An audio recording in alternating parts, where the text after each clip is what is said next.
მოგესალმებით წინააღმდეგობის პლატფორმის დღევანდელი შეხვედრის შედეგებს მოგახსენებთ. პირველი ჩვენი თემა არის ცხადია დღეს ის, რომ ამ გაუთავებელ რეპრესიებს და რეპრესიულ რეჟიმის სხვადასხვა ქმედებებს ახლა პოლიტიკური პირდაპირი დევნა. დღეს ბადრი ჯავიძე არის პროკურატურასთან და ელოდება ბრალის დადებას. არის კიდევ ერთი მაჩვენებელი იმისი, რომ რეჟიმი ცდილობს, რომ რეპრესიებით შეგვაშინოს, დაგვაშინოს დაწყებული პროტესტის ხალხისგან გაგრძელებული პოლიტიკურ სპექტრს. მაგრამ ეს ყველაფერი როგორც ჩანს არ ქმედებს პოლიტიკური მზადყოფნა, რომ ჩვენ დავამარცხოთ ეს რეჟიმი. ძალიან საინტერესო არის ამ დროს, რას აკეთებს რეჟიმი, თუნდაც საარჩევნო კუთხით, CSGO-ში შვილებები, რომლებიც პირდაპირ ჯერთი აღიარება არის იმისი, თუ რა ფორმით მიდიოდა ერთ-ერთი ფორმა ყოველ შემთხვევაში გაყალბების, რომელიც იყო ის, რომ არ თხოვდნენ ადამიანებს პირადობის დამტკიცებას და დასტურებას და დღეს უკვე მიიღეს ცვლილება, რომელიც არის ლეგალიზება ამ გაყალბების ფორმის, ანუ კარუსელების ლეგალიზება.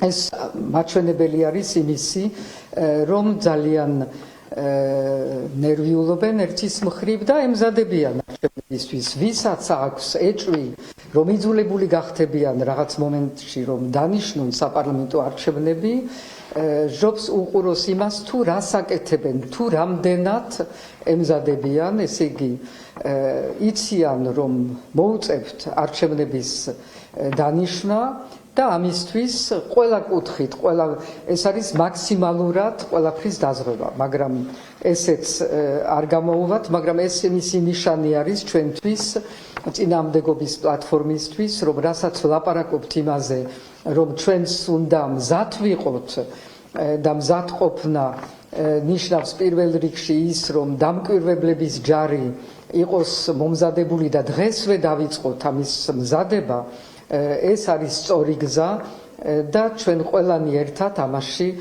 უნდა ვემზადებოდეთ. სხვა საკითხი კიდევ გვაქვს, რომელიც ეხება ყველას ეხება. ეს არის რძის სკანდალი, რომელიც არის მაჩვენებელი ბევრი რამის, ერთის მხრივ იმისი, რომ აი ეს ოლიგარქიული რეჟიმი იმას ნიშნავს, რომ ყველაფერი არის იმისკენ მიმართული, რომ რაც შეიძლება მეტად ეს პატარა თუ დიდი ოლიგარქები გამდიდრდნენ ხალხის ხარჯზე და ხალხის ჯანმრთელობის ხარჯზე.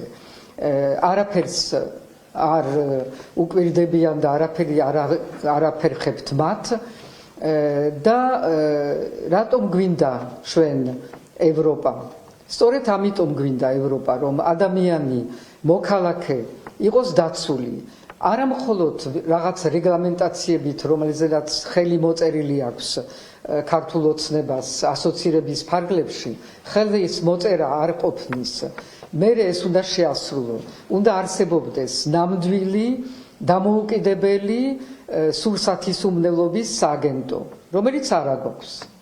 ეს სააგენტო არის როგორც ყველა სააგენტოები და ყველა ინსტიტუტები მათზე დამოკიდებული და არანაირად არ ასრულებს თავის ფუნქციას. სასამართლო, რომელშიდაც შეიტანა თურმე პაპმაშვილმა,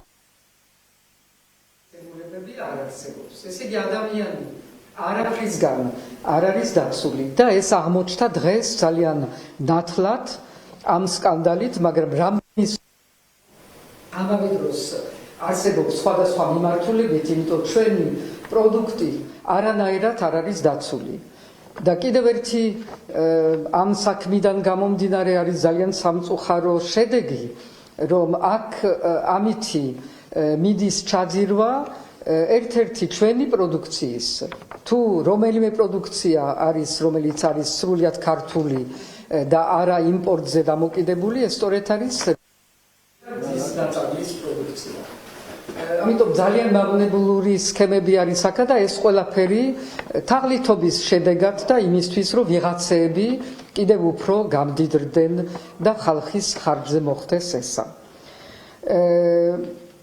საგარეო საკითხებს თუ მივუბრუნდებით, აქ არის ერთი ძალიან საინტერესო სიახლე ქართულ ოცნების განცხადებებში, რომ ეხლა დაიწყეს თუნდაც ამერიკაზე თავიანთი ისების გაგზავნა ტრამზე პირადად. ეს მის ნიშანი არის, რომ ის დალაგება, რომელსაც ელოდებოდნენ, ვერ დალაგდა, იმიტომ რომ ამისი უნარი და კომპეტენცია ნამდვილად არ გააჩნიათ და რომ ვერ დალაგდა ამერიკასთან, ეს იმას ნიშნავს, რომ ჩვენ ვერც ერთ პარტნიორთან ვერ აგვაქვს დალაგებული საქმე, უფრო და უფრო იზოლაციაში ვართ, მარტო ვრჩებით, დაუცვლელი ვრჩებით. იძულებული არიან რომ იმართონ ჩინეთს, ხან ცენტრალური ბანკი და ხან ანაკლიაზე რა ხდება ისიც არ ვიცით, მაგრამ ის ვიცით და ის ჩანს, რომ ქვეყანა არის სრულიად დაუცველი, იმიტომ ქვეყანა, რომელსაც თავისი ბუნებრივი პარტნიორები და თავისი მეგობრები, რომელიც 30 წელია მას ეხმარებოდნენ ყველა კუთხით და ყველა მიმართულებით, რომელცა ისინი აღარ არიან არც პარტნიორები და არც მეგობრები, იმიტომ რომ ზურგი შეაქცია ქართულ ოცნებამ, ეს ტოვებს ქვეყანას და ამ ქვეყნის მოქალაქეებს ძალიან მარტო და ძალიან დაუცვლელი.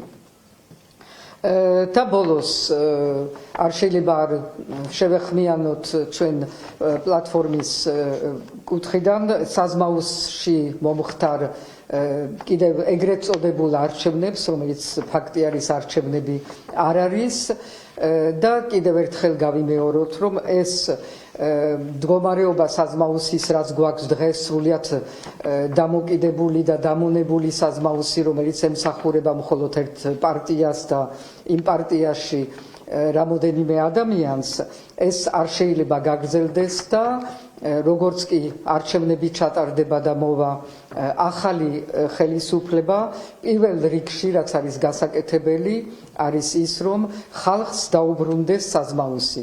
იმიტომ რომ საზმაუსი სწორედ უნდა იყოს ის საინფორმაციო არხი, ის ნეიტრალური დამოუკიდებელი არხი, რომელიც ადამიანებს და მოქალაქეებს დაიცავს, ინფორმაციას მიცემს, თუნდაც დღევანდელ სკანდალზე, ზუსტ ინფორმაციას, რომ ადამიანებმა იცოდნენ, თუ რა დონეზე არ არიან დაცულნი, თუ რა დონეზე რეალური საფრთხე არსებობს, არც პანიკაში არ უნდა ჩააგდო ადამიანები და არც დაუმალო ის, რაც არის რეალობა.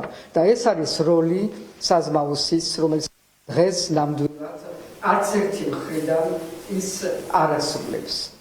და ამ სიტუაციის წინაშე, რომელიც გვიჩვენებს ყოველდღიურად, თუ რამდენად დაბნეული არის ქართული ოცნება, ვიღაცას ცვლის, ვიღაცას ნიშნავს, ნიშნავს ვიღაც დასანქცირებულ პოლიციელს ბათუმში, რაღაც რეგიონალურ სამინისტროს ქმნის, ინფრასტრუქტურას რეტოვებს. ანუ ეს ყველაფერი არის დაბნეული ქმედებები, რომელიც გვიჩვენებს მათ ნერვიულობას, მათ მოუმზადებლობას და ჩვენ მხრივ კი არის სიმშვიდე, თანმიმდევრობა და გამძლეობა. მადლობა.